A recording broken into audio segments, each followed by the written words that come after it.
Hello दोस्तों, I welcome you all to Rahul Sharma education.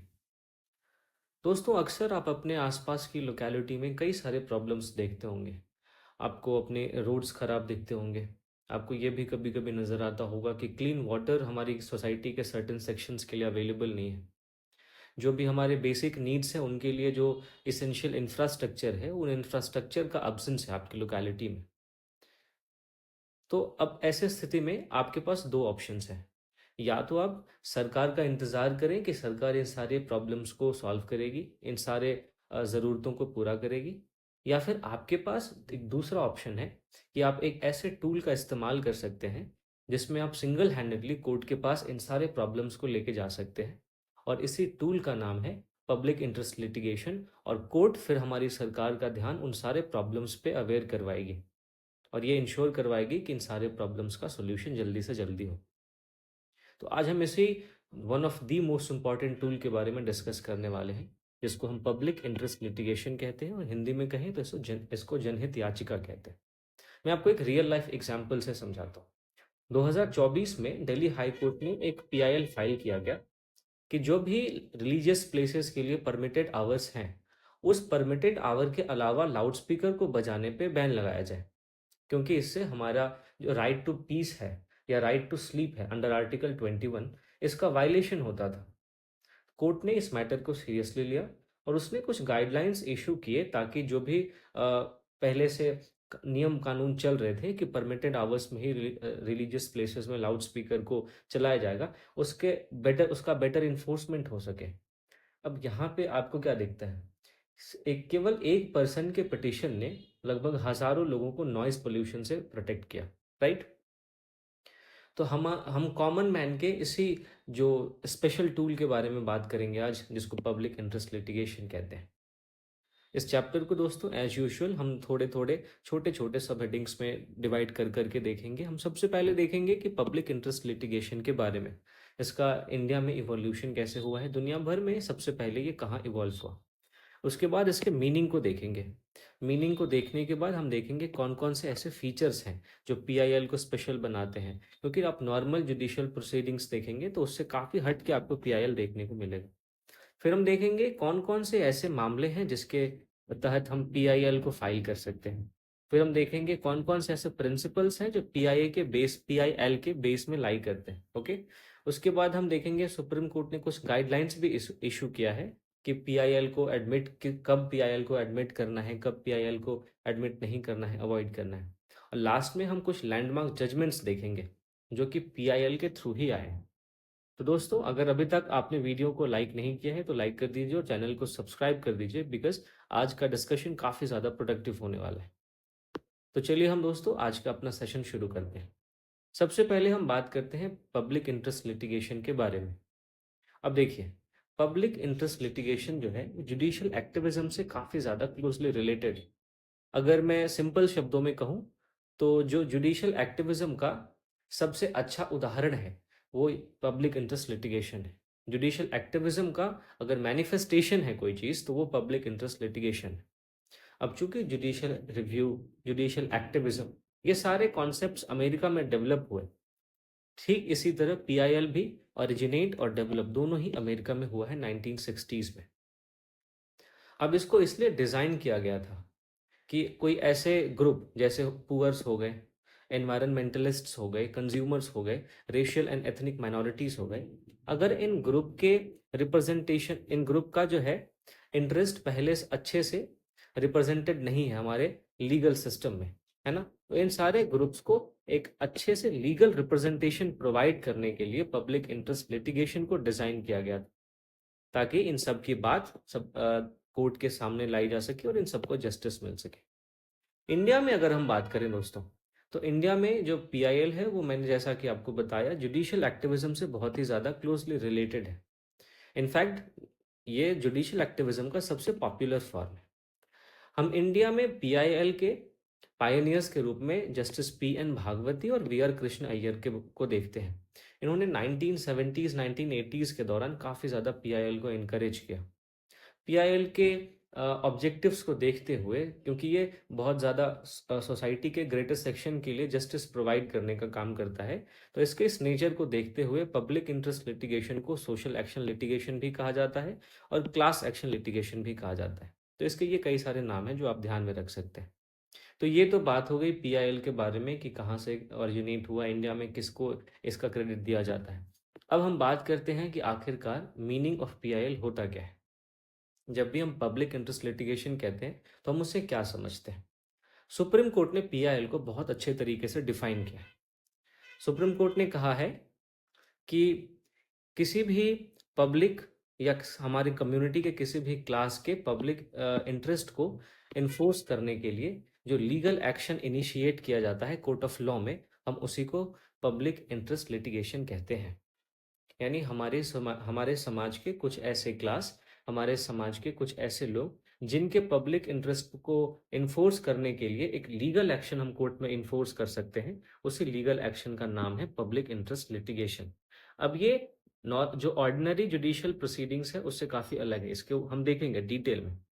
अब देखिए कि इंडिया में पीआईएल को फैसिलिटेट इसलिए किया गया था ताकि जो लोकस स्टैंडाई का कॉन्सेप्ट है, जो ट्रेडिशनल रूल है लोकस स्टैंडाई का, इस रूल में थोड़ा सा रिलैक्सेशन दिया जा सके। क्योंकि लोकस स्टैंडाई का रूल क्या कहता है कि जिसके खिलाफ भी अत्याचार हुआ है केवल उसी को कानून के पास जाने का अधिकार है।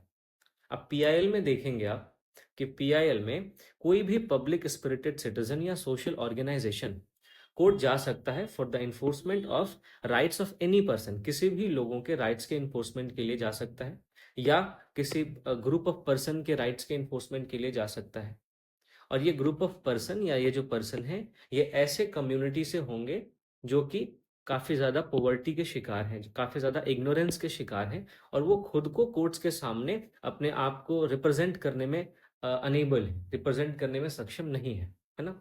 तो ऐसे लोग जो काफ़ी ज़्यादा गरीब हैं, ऐसे लोग जिनको समाज में काफ़ी ज़्यादा नीचे तबके पे रखा गया है, समाज में काफ़ी ज़्यादा इग्नोरेंस मिला है, तो वो अपने राइट्स के इन्फ्रिंजमेंट के कंडीशन में सुप्रीम कोर्ट या कोई भी कोर्ट नहीं जा पाते उन अपने राइट्स के रेमेडीज के लिए।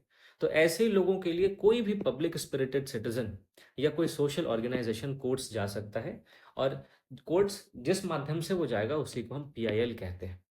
इसका मतलब आपने क्या समझा कि लोकस स्टैंडाई का जो रूल है वो ये कहता है कि जिसके खिलाफ अत्याचार हुआ वही कोर्ट जा सकता है। लेकिन पीआईएल का क्या कॉन्सेप्ट है कि पीआईएल में अत्याचार किसी के भी खिलाफ हुआ हो, अगर कोई पब्लिक स्पिरिटेड सिटीजन है तो वो उस व्यक्ति के अधिकार को इन्फोर्स कराने के लिए कोर्ट में पीआईएल फाइल कर सकता है। So this is what I was trying to make you understand.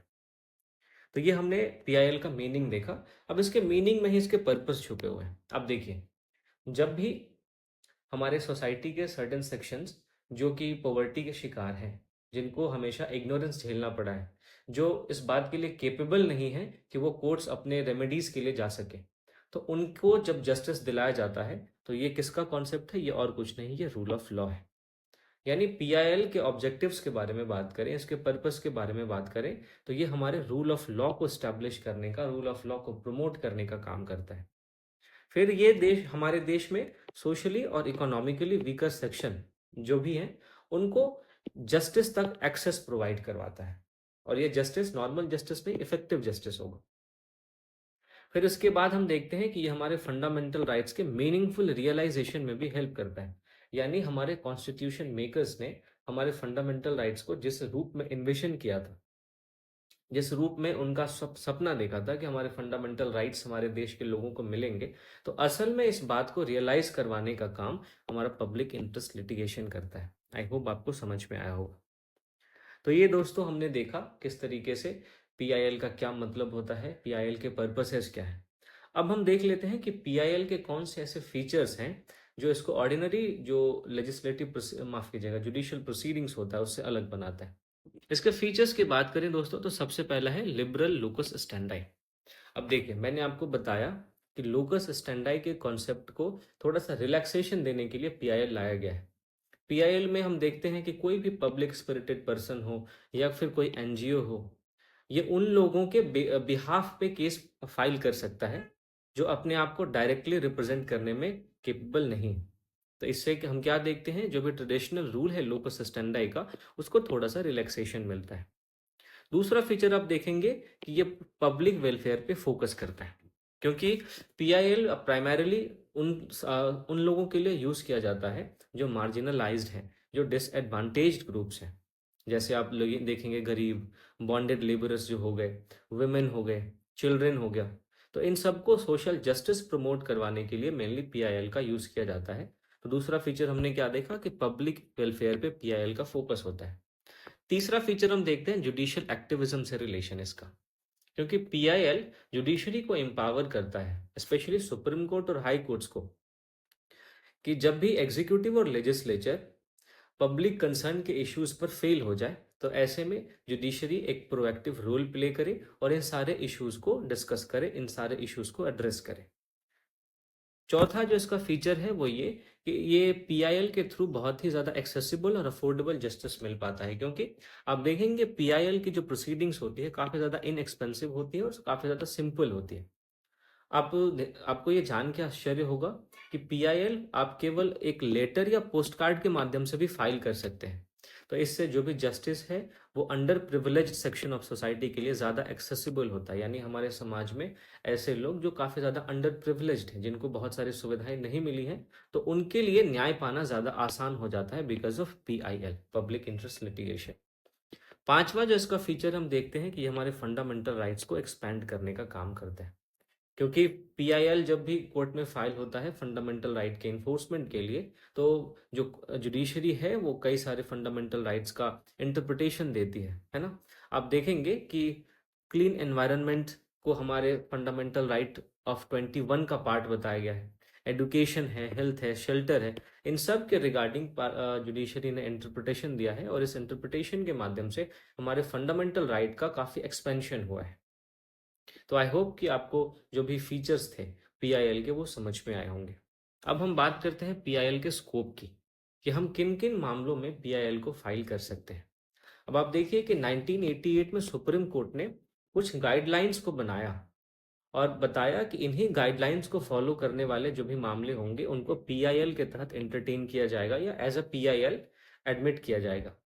अब इस गाइडलाइंस को 1993 और 2003 में मॉडिफाई भी किया गया।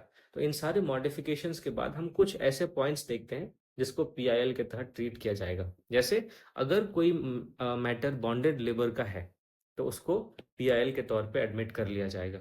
नेग्लेक्टेड चिल्ड्रन से रिलेटेड कोई मैटर है तो भी उसको पीआईएल के तहत एडमिट कर लिया जाएगा।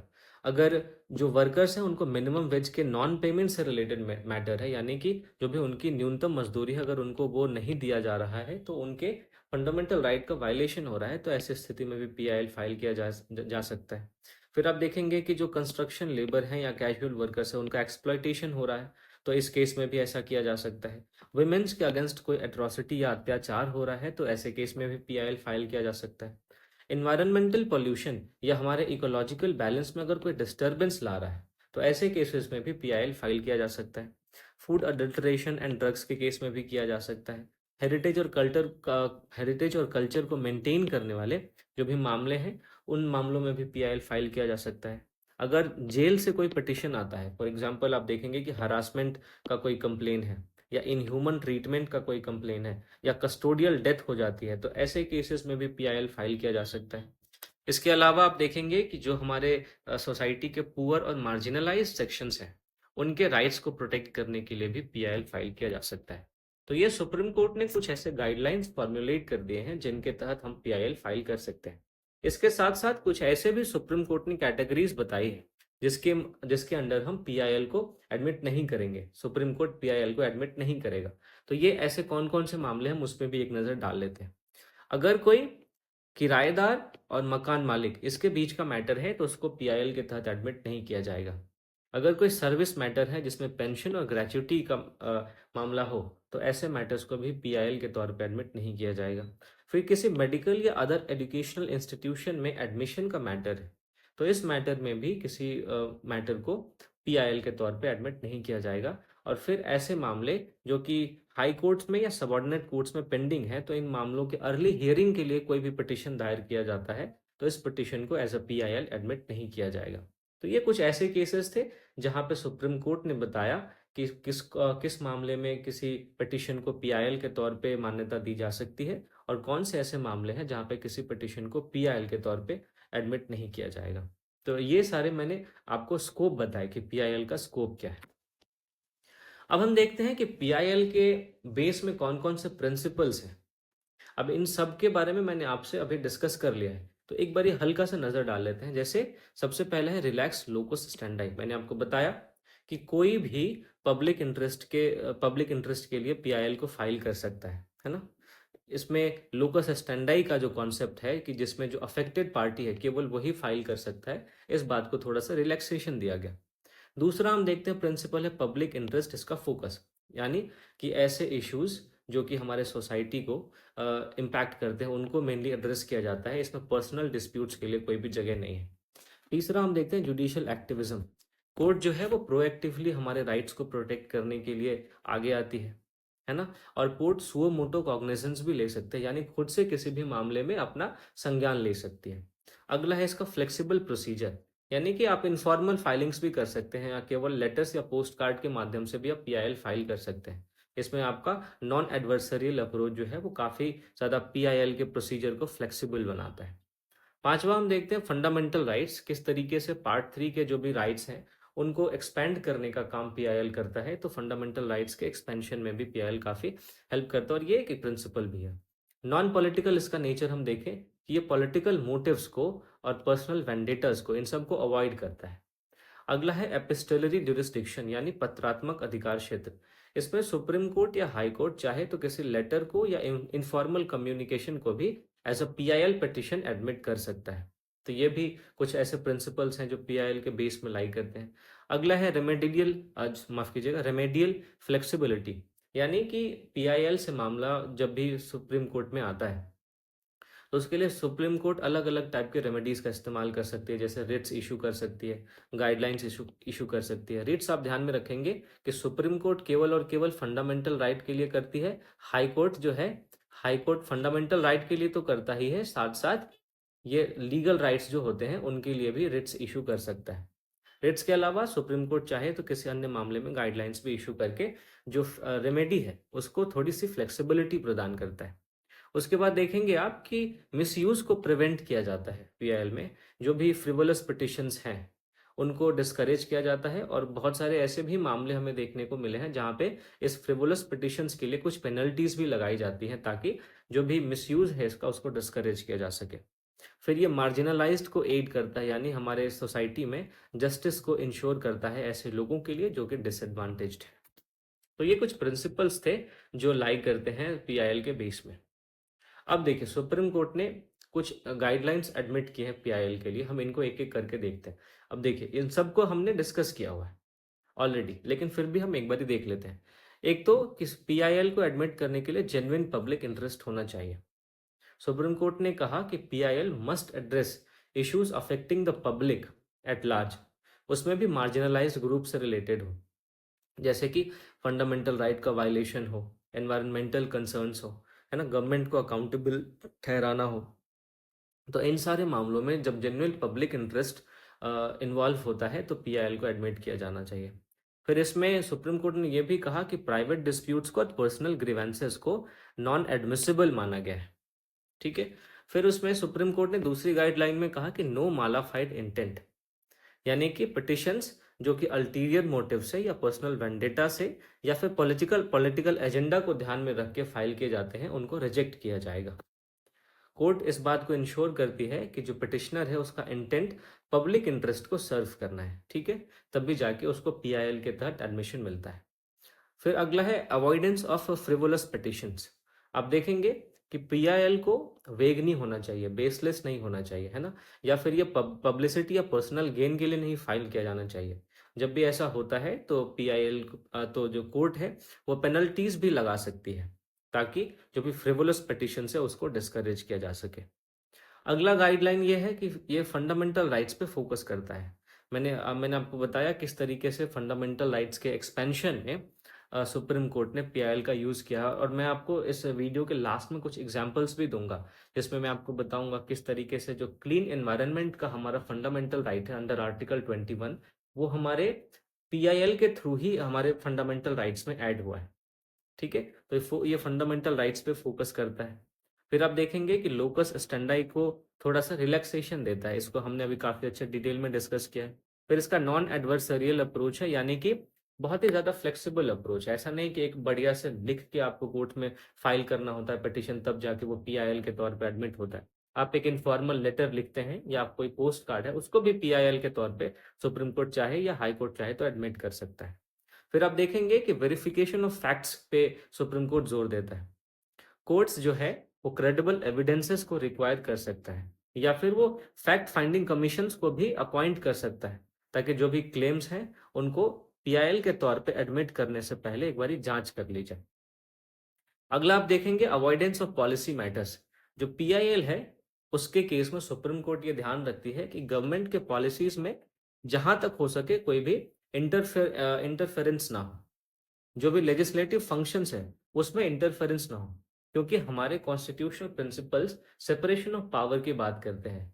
हमारे कॉन्स्टिट्यूशन प्रिंसिपल्स गवर्नमेंट के सारे ऑर्गन्स के बीच में एक बैलेंस ऑफ पावर की बात करते हैं। तो इस बैलेंस ऑफ पावर को बनाए रखने के लिए जो कोर्ट्स हैं वो इस बात को इंश्योर करते हैं कि गवर्नमेंट के पॉलिसीज में जहां तक हो वहां तक पीआईएल के माध्यम से हस्तक्षेप ना हो, इंटरफेरेंस ना हो। अगला आप देखते हैं जुडिशियल डिस्क्रिशन, यानी कोर्ट जो है वो किसी भी पीआईएल को एडमिट करने में या उसको रिजेक्ट करने में अपना डिस्क्रिशन इस्तेमाल करती है। ठीक है, वह इस बात पे ध्यान देती है कि किसी भी इशू की ग्रेविटी क्या है, उसका पब्लिक इम्पैक्ट क्या है, और क्या इसमें जुडिशियल इंटरवेंशन की जरूरत है। इन सब बातों को ध्यान में रखते हुए कोर्ट्स किसी भी पीआईएल को एडमिट करती है या रिजेक्ट करती है। और last but not the least आप देखेंगे कि ये हमेशा ओवर रीच को प्रिवेंट करती है, यानी कि पीआईएल के माध्यम से जुडिशरी पे ओवर बर्डन ना आए, इस बात को भी इंश्योर करने का काम किया जाता है। और जुडिशरी इस बात पे ध्यान देती है कि अगर कोई एडमिनिस्ट्रेटिव रेमेडी जो कि सब्स्टिट्यूट के तौर पे काम कर सकता है अवेलेबल है, तो फिर वो पीआईएल को एडमिट ना करे और इस एडमिनिस्ट्रेटिव रेमेडी के थ्रू जो है वो मामला को सुलझाया जाए। तो हमने जो भी गाइडलाइंस दोस्तों अभी डिस्कस किया उसका कंक्लूजन क्या निकलता है? इस पूरे डिस्कशन का अभी तक का कंक्लूजन ये है दोस्तों कि पीआईएल कोई एक पिल नहीं है, कोई दवाई नहीं है, ना ही ये कोई पनेशिया है, रामबाण है। जो भी गलतियां हैं उन गलतियों को सुधारने के लिए केवल हम तुरंत अगर पीआईएल फाइल कर देंगे तो ये जरूरी नहीं है कि पीआईएल के थ्रू उस प्रॉब्लम्स का सोल्यूशन हो जाएगा। पीआईएल हाल के दिनों में काफी ज्यादा मिसयूज हुआ है, इसलिए सुप्रीम कोर्ट ने कहा कि पब्लिक इंटरेस्ट लिटिगेशन को पब्लिसिटी इंटरेस्ट लिटिगेशन नहीं बनने दिया जाए, पॉलिटिक्स इंटरेस्ट लिटिगेशन नहीं बनने दिया जाए, प्राइवेट इंटरेस्ट लिटिगेशन नहीं बनने दिया जाए, ना ही पैसा इंटरेस्ट लिटिगेशन बनने दिया जाए। पब्लिक इंटरेस्ट लिटिगेशन को माफ कीजिए, हाँ, पब्लिक इंटरेस्ट लिटिगेशन को इसेंशियली इसलिए लाया गया था ताकि जो भी हमारे डिसएडवांटेज और वीक लोग हैं हमारे सोसाइटी में, उनके बेसिक ह्यूमन राइट्स को प्रोटेक्ट किया जा सके। तो अगर पीआईएल का मिसयूज होता है तो जो भी पीआईएल के लिए पैरामीटर्स कोर्ट्स ने डिसाइड किए हैं उसको री एम्फेसाइज करने की जरूरत है। और कोर्ट्स ने कई बार री एम्फेसाइज किया भी है, जैसा कि मैंने आपको बताया कि लैंडलॉर्ड और जो टेनेंट है उनके मामले में पीआईएल को एडमिट नहीं किया जा सकता। और भी बहुत सारी ऐसे गाइडलाइंस कोर्ट्स ने इशू किए हैं, जिसके माध्यम से कोर्ट ने काफी ज्यादा स्पष्ट शब्दों में कहा है कि इन मामलों में ही पीआईएल को एडमिट किया जाएगा। तो ये दोस्तों यहाँ पे हमारा लक्ष्मीकांत चैप्टर 29 जो कि पब्लिक इंटरेस्ट लिटिगेशन का, ये खत्म हो जाता है। लक्ष्मीकांत पे इतनी ही बातें आपको लिखी हुई हैं, लेकिन अब ये वाला स्लाइड मैंने जानबूझ के आपके लिए ऐड किया है ताकि आप इस बात को समझ सकें कि कैसे हम पीआईएल ने हमारे अभी तक के जो भी फंडामेंटल राइट्स हमको मिले हुए हैं, जो भी हमारा सोशियो पॉलिटिकल स्ट्रक्चर है, उसमें कैसे सरकार पे दबाव बना के उसमें चेंज लाने का प्रयास किया है। जैसे सबसे पहला केस आप देखेंगे हुसैन आरा खातून वर्सेस स्टेट ऑफ बिहार 1979। अब इस मामले से यह कहा जाता है कि पीआईएल इनिशिएट हुआ था। इस मामले में सुप्रीम कोर्ट ने आर्टिकल 21 के तहत स्पीडी ट्रायल का अधिकार दिया, यानी आर्टिकल 21 में हमें जो right to life and right to dignified life का जो हमारा राइट है, उसके अंदर में स्पीडी ट्रायल का हमको अधिकार दिया। तो ये केस काफी ज्यादा इंपॉर्टेंट हो जाता है, बिकॉज ऐसा माना जाता है कि पीआईएल को इनिशिएट इसी केस के माध्यम से किया गया। अगला इंपॉर्टेंट केस दोस्तों SP Gupta versus union of India 1981 का केस है। इसमें जुडिशियल अकाउंटेबिलिटी को एस्टैब्लिश किया गया और लोकस स्टैंडाई का कॉन्सेप्ट, जिसके बारे में मैंने इस वीडियो में कई बार आपसे चर्चा की, उसको थोड़ा सा रिलैक्स किया गया। आप अगला देखेंगे case people's union for democratic rights versus union of India 1982। इस केस में पीआईएल के थ्रू जो भी वर्कर्स हैं उनके राइट्स को प्रोटेक्ट किया गया। तो आप देख रहे हैं किस तरीके से जुडिशरी हमारे सोसाइटी के उन सेक्शंस के लिए प्रोएक्टिव रोल प्ले कर रही है जो अपने आप को रिप्रेजेंट करने के लिए केपेबल नहीं। फिर Bandhua Mukti Morcha versus union of India case 1984। इसमें बॉन्डेड लेबर को एड्रेस किया गया और ह्यूमन राइट्स को इन्फोर्स किया गया। आप देखेंगे MC Mehta versus union of India case 1986 में इन्वायरमेंटल पीआईएल को पहली बार लाया गया। इसने एब्सोल्यूट लाइबिलिटी इंश्योर की कि जो भी इन्वायरमेंट है उसके लिए सरकार की जिम्मेदारी है। आप देखेंगे कि Vishakha versus state of Rajasthan case 1997 में, इसके बारे में मैंने आपको जुडिशियल एक्टिविज्म वाले लेक्चर में काफी डिटेल में डिस्कस किया। इसमें मैंने बताया था किस तरीके से सुप्रीम कोर्ट ने जुडिशियल जो लेजिस्लेटिव वैक्यूम था वहां पे लेजिस्लेटिव वैक्यूम होने के कारण कुछ ऐसे गाइडलाइंस इशू किए जो कि किसी भी विमेन के साथ अगर सेक्सुअल हरासमेंट उसके वर्क प्लेस पे होता है तो उससे उसको प्रिवेंट करेगा। और जब तक संसद कोई ऐसा कानून नहीं बना देती तब तक ये गाइडलाइंस ही कानून की तरह काम करेंगे। अगला आप देखेंगे common cause versus union of India case. इसमें गुड गवर्नेंस को प्रमोट किया गया है ना, और जो पब्लिक फंड का मिसयूज होता है उस पर अंकुश लगाया गया। आप Parmanand Katara versus union of India case देखेंगे। इसमें आप देखेंगे कि हमारा right to emergency medical care का जो राइट है उसको स्ट्रेंथन किया गया। फिर आप देखेंगे Indian council for enviro legal action versus union of India. इसमें पॉल्यूटर पेस प्रिंसिपल को अप्लाई किया गया ताकि इन्वायरमेंटल रिस्टोरेशन को अच्छे तरीके से आगे बढ़ाया जा सके। फिर टीएन गोदावरम के केस में सुप्रीम कोर्ट ने जो फॉरेस्ट कंजर्वेशन है उसको एडवांस किया। इसमें फॉरेस्ट की परिभाषा को काफी ज्यादा एक्सपेंड किया गया था। अब इस केस के बारे में मैंने अपने एनवायरनमेंट के वीडियोस में काफी चर्चा की। आप चाहें तो मेरे प्लेलिस्ट को जाके देख सकते हैं, वहां पे आपको पूरे 15 महीने के करंट अफेयर्स जो इन्वायरमेंट के पर्सपेक्टिव से इंपॉर्टेंट है वो आपको बहुत इजीली मिल जाएंगे। आप वहां से जाके अपने एनवायरमेंट के सेक्शन को काफी ज्यादा बेसिक तरीके से भी और एडवांस तरीके से भी कवर कर सकते हैं। तो ये दोस्तों हमारा पब्लिक इंटरेस्ट लिटिगेशन का चैप्टर यहाँ पे फिनिश हो जाता है। उम्मीद करता हूँ आपको चीज़ें समझ आई होंगी। उम्मीद करता हूँ आपको ये लेक्चर पसंद आया होगा। अगर आपको इस लेक्चर का पीडीएफ चाहिए तो आप मेरे टेलीग्राम चैनल को ज्वाइन कर सकते हैं, जिसका लिंक आपको डिस्क्रिप्शन में मिल जाएगा। तो बहुत ही जल्दी एक और इन्फॉर्मेटिव वीडियो में लक्ष्मीकांत के एक और चैप्टर के साथ मैं आपके साथ जुड़ूंगा। तब तक के लिए दोस्तों, थैंक यू फॉर वॉचिंग।